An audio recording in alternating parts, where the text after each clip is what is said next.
qu'est-ce qui se passe après la mort? Après la mort, on ne va pas directement en enfer ou au paradis. Il y a plusieurs étapes très détaillées en islam. C'est un sujet extrêmement intéressant et je vais t'expliquer d'une manière très simple, Inch'Allah. Mais tout d'abord, je voulais te dire que les fantômes n'existent pas. Les âmes errantes, les fantômes, les trucs qu'on voit dans les films d'horreur, ça n'existe pas.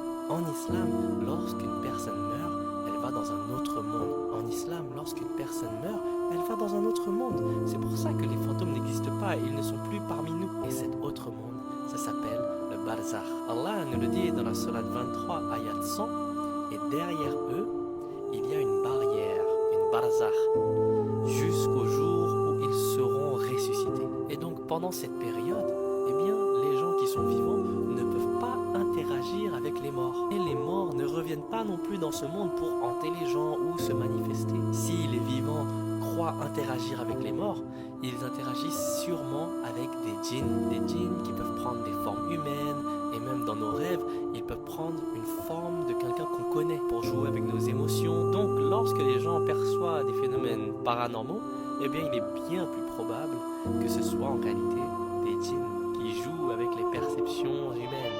Et donc croire que les morts peuvent revenir hanter les gens dans ce bas monde ou interagir avec ce monde, c'est une croyance non islamique. Et cela peut même mener à une forme de shirk subtil. Parce que si on attribue à un défunt des pouvoirs qu'il ne possède pas, eh bien c'est une forme de shirk. Et du coup, lorsqu'on meurt, nos âmes vont dans le barzakh. Qu'est-ce que le barzakh?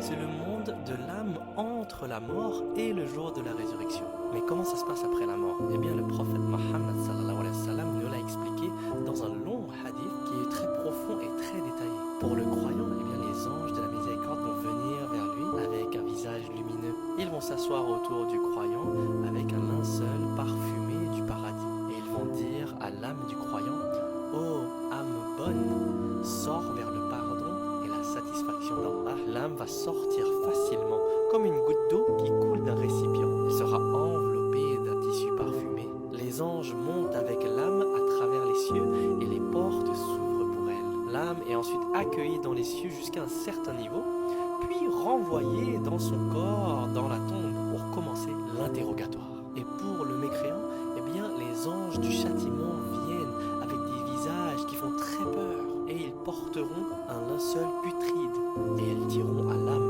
ô âme mauvaise, sors vers la colère et la punition d'Allah. Et l'âme, elle va résister, elle ne voudra pas sortir. Et donc, vu qu'elle va résister, eh bien, l'âme va être arrachée, ce qui va provoquer une grande souffrance. Elle sera ensuite enveloppée dans le tissu nauséabond, et elle va monter jusqu'au premier ciel. Et les portes ne s'ouvriront pas pour cette âme. Allah nous le dit dans la sourate Al-Araf, ayat 40, les portes du ciel ne leur seront pas ouvertes, et ils n'entreront pas au paradis avant que le chameau ne passe par le chat d'une aiguille. L'âme est ensuite jetée vers le bas dans son corps. Et avant que l'âme aille dans le barzakh, eh bien il y aura l'interrogatoire de la tombe. Deux anges, Munkar et Nakir, viendront et poseront trois questions à l'âme. Qui est ton Seigneur? Quelle est ta religion? Qui est cet homme? En montrant Muhammad sallallahu alayhi wa sallam. L'âme du croyant répondra automatiquement: mon Seigneur est Allah, ma religion est l'islam, et cet homme est le messager d'Allah sallallahu alayhi wa sallam. Et ensuite, une voix céleste dira: il a dit vrai, étendez-lui un tapis du paradis, habillez-le de vêtements du paradis, ouvrez-lui une porte vers le paradis. Sa tombe va s'élargir, il y aura un parfum paradisiaque qui la remplira. Et une personne au beau visage viendra et lui dira: je suis tes bonnes actions. Et pour le mécréant, eh bien, il n'arrivera même pas à répondre. Il va dire: je sais pas, j'ai entendu les gens dire quelque chose, alors je l'ai répété. Et une voix céleste dira: il a menti. Étendez-lui un tapis du feu, ouvrez-lui une porte vers l'enfer. Et sa tombe va se resserrer jusqu'à que ses côtes se croisent. Un vent brûlant entrera par la porte, et une personne au visage laid et puant viendra et lui dira: je suis tes mauvaises actions. Bon, au final, c'est tellement détaillé que j'ai même pas eu le temps de vous parler du barzakh. Alors, restez avec moi pour la prochaine vidéo, que je puisse vous raconter qu'est-ce que le barzakh et comment ça se passe pour le croyant et pour le mécréant.